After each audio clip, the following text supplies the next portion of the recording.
Round 2 of the Nations Championship is complete, and it's time for my review of some of the games. Just going over the games, talking about some of the storylines, talking about the standings as well. So now after round 2, the standings are as follows. In the Northern Hemisphere, it's Ireland number 1 with 10 points, France number 2 with 7 points, Scotland number 3 with 6 points, England number 4 with 5 points, Wales number 5 with 5 points, and Italy number 6 with 0 points. In the Southern Hemisphere, it's South Africa number 1 with 10 points. I think they got the difference there. That's why they are number 1.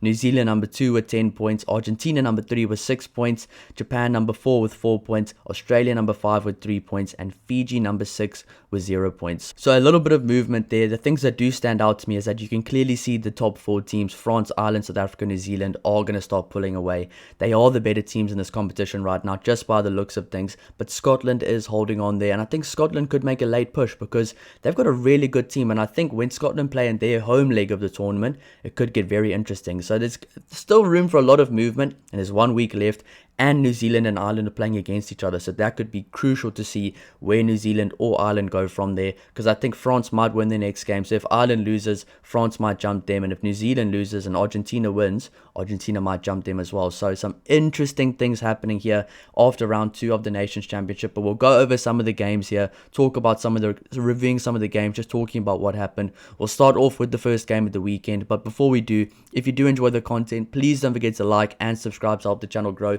We've just hit 3,000 subscribers. We're aiming for 10,000 and more. But I honestly, thank you so much for all the support. Thank you so much for all the comments as well. I will try. Well, actually, not I will try. I will respond to them today or tomorrow as well. So thank you so much for all the support. I really do appreciate it. The first game of the weekend, New Zealand getting the win over Italy, 47 points to 17. New Zealand were good. The first half, Italy came to play. And I was expecting this. The whole week I said, Italy's going to bounce back from that Japan game. But they won't be able to last the whole 80. So you got to survive that first 80 minutes because Italy will come out fighting. They will come out with that passion. You just know that this Italy team, they play really well for a few games. 1 poor game or 2 poor games. Then they're back with a really good game. Then they're kind of back in the swing of things. So 47 points to the All Blacks, 17 to Italy.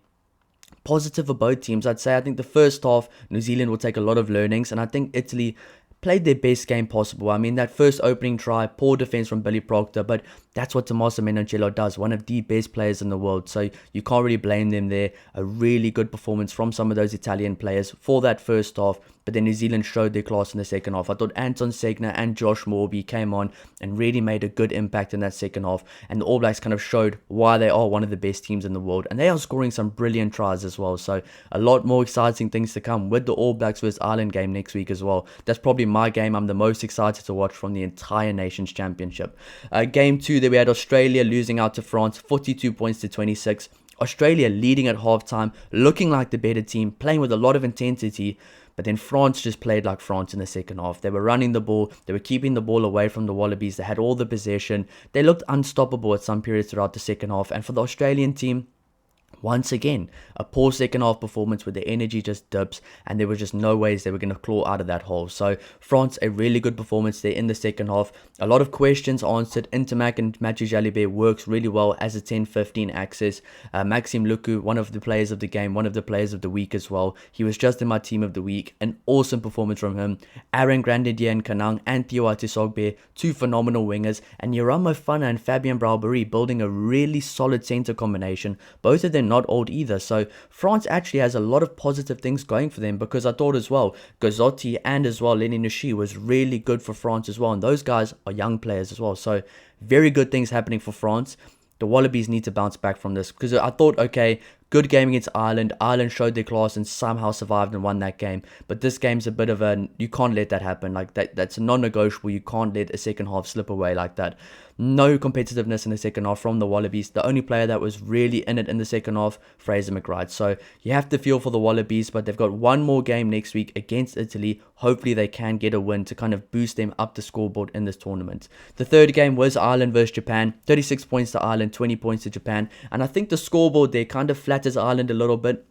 Japan asked a lot of questions of Ireland. Japan looked really good, and Japan is looking really good in this tournament. I actually do enjoy watching Japan play. They're a very disciplined team. They play the game the right way. They run the game. They run the ball from side to side. They are a very fun team to watch, but they also are adding a lot of physicality in their team. There's a lot of physical players, big players that are kind of putting up some big performances. But that being said, at the start of the game, there was a lack of cohesion for Ireland because a whole different team thrown together. These guys have never played before. You can kind of see that they were still figuring each other out, figuring out each other's play styles. But by the end of the game, you could see things were starting to click and those tries started to happen. For me, my man of the match from this game probably was Sean Janssen, and I think he might be able to play next week against the All Blacks as well. But we'll have to see with my predicted lineup video coming up later this week. And of course, that's going to be a big game. But Ireland, with a positive 36 points to 20 win, it's never going to be the best game if you change the whole team, and a lot of players gain some valuable experience. Now, next up, England smashing Fiji, 73 points to 8. I felt really sorry for Fiji, but England came to play and Fiji didn't. I think England really showed up. They were good at set piece, and that set piece sets the foundation. It sets the base for everything else to work from. Henry Pollock coming on in the second half, scoring a hat-trick, some really brilliant tries for England and some debutants as well. So very positive for England to get that win, to kind of know, okay, their set piece was good. Their defense is probably the best thing they will take from that game. Only allowing a Fiji team with such phenomenal players to score 8 points, that is a positive for England. But hopefully for Fiji, they can bounce back against Scotland, because Scotland, in my opinion, is a stronger team than England right now and looking like a better team. So that could be even uglier next week. So a good win for England, very disappointing for Fiji. The next game, the second to last game, and probably the best game to watch. 42 points to the Springboks, 28 points to Scotland. What a game in Pretoria. The altitude bit both teams. It wasn't even a one-team thing, kind of losing out because of the altitude. Both teams are out on their feet at the end of the game. Scotland threw everything at South Africa, and South Africa threw everything back at some time throughout the game as well. Some brilliant tries scored. Some brilliant rugby, some physical rugby. That was a contest from the start to the finish. 14 all at halftime. And in that second half, I thought Scotland was going to come back and win the game the way they were playing. They found a lot of kind of success around pillar and post in the midfield. Some easy defensive lapses for the Springboks as well, but some really good individual performances. My man of the match there was Sione Tuipulotu. But on the Springbok side as well, I thought Andre Pollard was good. Damian Willemse was decent at number 12. Jesse Kriel was good at number 13. Grant Williams made a big impact from the bench. Some very good performances all around. So a very exciting game to watch. That's why we love international rugby. Then, of course, last but not least, Argentina getting the win against Wales, 35 points to 21. But that's not the storyline for me. I think the storyline there is that Wales were competitive. They kept themselves in the game away from home against a good Argentina team. And Argentina bounced back after a very disappointing performance against a good Scotland team. I think right now people are actually starting to realize how good Scotland really is. They've got good players. They've got some great talent right now. And if things click for them, they will be an absolute menace to deal with in future games to come. Because in the Six Nations, they destroyed England. They destroyed France. And they've got the potential to do those things as well. So a good comeback win for Argentina, coming back from last week's poor performance. Well, actually just getting dominated the week before. And for Wales, positive signs still. They're not going to win every game. I don't think Wales fans think they're going to win every game either, but positive to see that the scoreboard wasn't bigger, and I think Wales could have been even closer. So some positive signs from Wales.